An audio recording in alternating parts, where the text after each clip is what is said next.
Hopeful Friday to you. We're here at the Christmas tree, and I got my lovely bride with me today. And we just thought we'd talk to you guys a little bit about relationships. We've been married for 36 years. We didn't rehearse that. and, you know, I think early on in our marriage, we just decided, and maybe not even vocalize it as much, but we decided that we were going to love each other, and that love was going to be the underlying like support or network or foundation that we built on. And we have arguments and we have disagreements, and there are times when we spend a lot of time together, like with COVID and all, where you're not getting out as much. And we get on each other's last nerve.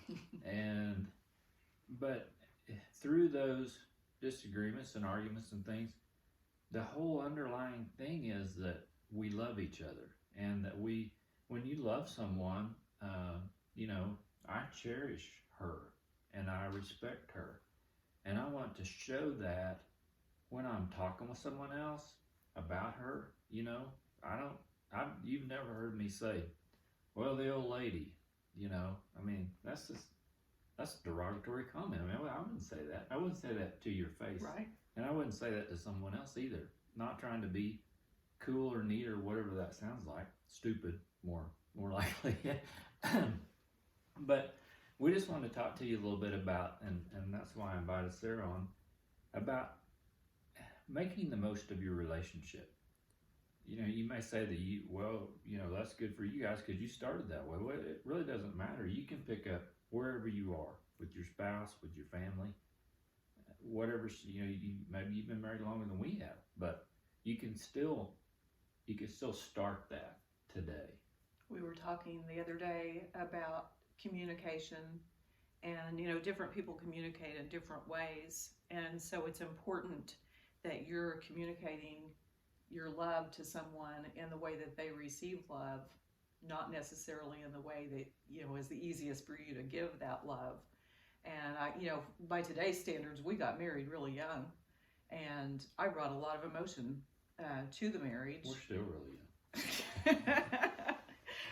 I brought a lot of emotion to the marriage, and I didn't even at that time, and I'm a work in progress, but I certainly at that time, I didn't even know how to articulate what was causing me to feel the way I was causing.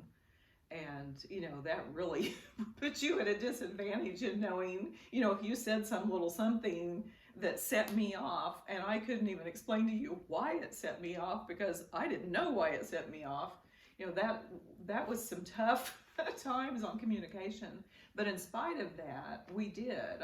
We knew, and we got to the point where we started actually verbalizing, hey, I'm on your team. You're on my team. Right. We are the team. Yeah. And I think that's kind of where we started to turn a corner. So here's an example of disagreement. I disagree that we really started off that way. I think we worked before we got, to a level, and we're still working. Yeah, probably true. And I think that, every time life throws you a different circumstance, then you have to adjust. First you're married, so you're adjusting to each other, living with each other. Mm-hmm. And then you have kids. Well, that changes your whole relationship, the whole dynamic of the household. So you have to adjust to that. Then the kids, go off to college or move out, and you're empty nesters. And then like this deal that we're in now with quarantine and everything, and not being able to see other people as much, you have to adjust to that. Right. We're doing a lot better this time. The first time we tried to work together, when you had the store, we decided not to work together. And that was a good decision. It was a good decision at the time.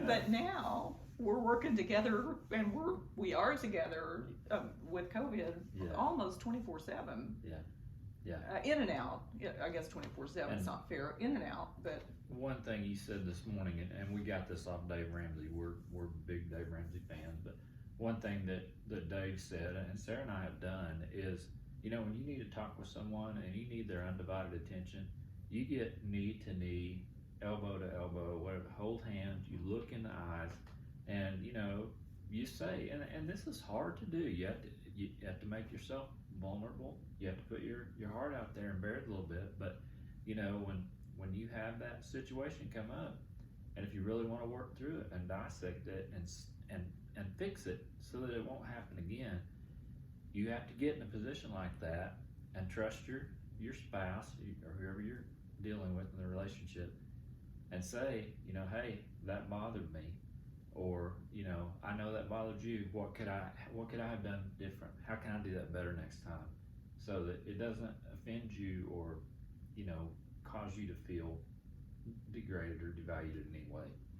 So Our pastor said one time, instead of fighting each other when you're in an argument, that you fight for the relationship. fight for the marriage. And that's you know, that's an easy thing to say and a lot harder to walk out when you're in the heat of the moment.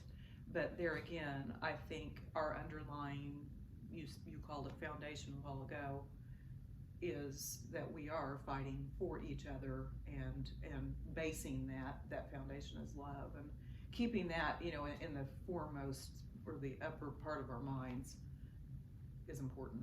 Yeah, where it's always out there and accessible.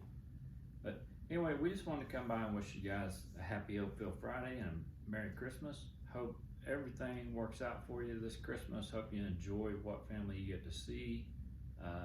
You know, we're doing things on kind of a schedule so that we can not have everybody there at once, which is kind of weird. But you know, you do what you have to do. And anyway, just wanted to come by and wish you a happy Merry Christmas from the Wrights and a happy Oakville Friday. Merry We'll catch Christmas. you down the road.